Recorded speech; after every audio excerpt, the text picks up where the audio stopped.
नमस्कार, मैं स्वागत करती हूं आपका खबर इंडिया न्यूज में। आइए नजर डालते हैं आज की खास खबर पर। विधानसभा चुनाव के नतीजे का महाराष्ट्र की राजनीति पर असर, एनडीए में मायूसी, बीजेपी के हौसले बुलंद। देश में हुए विधानसभा चुनाव के नतीजे पूरी तरह से बीजेपी के पक्ष में रहे।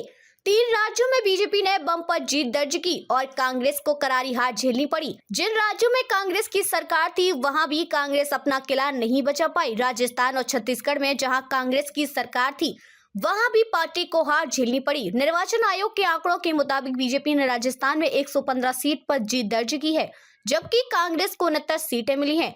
वहीं छत्तीसगढ़ की अगर हम बात करें तो 90 में से 54 सीटों पर बीजेपी ने जीत हासिल कर 5 साल बाद जोरदार वापसी की है।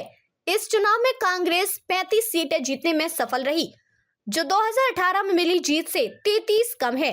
मध्य प्रदेश की 230 सदस्यीय विधानसभा में बीजेपी ने 164 सीट पर जीत दर्ज की है और कांग्रेस को एमपी में 65 सीट मिली हैं। एनडीए के नेताओं में मायूसी, बीजेपी की जीत का असर महाराष्ट्र की राजनीति में भी देखा जा रहा है। एक तरफ जहां कांग्रेस की हार से एनडीए के नेताओं में उदासी है, तो वहीं दूसरी तरफ बीजेपी के हौसले बुलंद हैं। एनसीपी प्रमुख शरद पवार ने कहा कि हमें अनुमान नहीं था कि ऐसा रिजल्ट आएगा।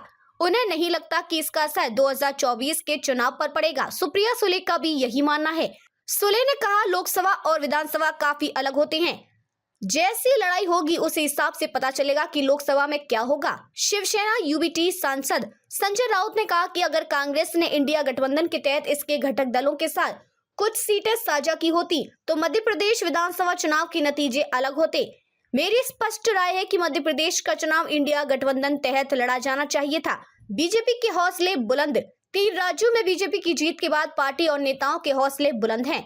महाराष्ट्र के डिप्टी सीएम देवेंद्र फडणवीस ने कहा कि एमपी, राजस्थान और छत्तीसगढ़ के विधानसभा चुनावों में बीजेपी का अच्छा प्रदर्शन दिखाता है कि लोगों के दिल में क्या है और 2024 के लोकसभा व राज्य चुनावों में इसका दोहराव होगा। वहीं महाराष्ट्र बीजेपी अध्यक्ष चंद्रशेखर बावनकुले ने बीजेपी की जीत पर कहा, जनता ने तुलना की है। एक तरफ कांग्रेस पार्टी का 65 सालों का अनाचार, दुराचार और भ्रष्टाचार, वहीं दूसरी तरफ मोदी जी के नेतृत्व में गरीब कल्याण और देश कल्याण की योजनाएं बनी है। जनता का विश्वास मोदी जी पर है।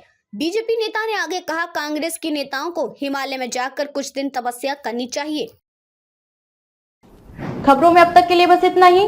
फिर होगी आपसे मुलाकात ऐसे ही एक खास खबर के साथ। तब तक के लिए नमस्कार और बने रहिए खबर इंडिया न्यूज के साथ।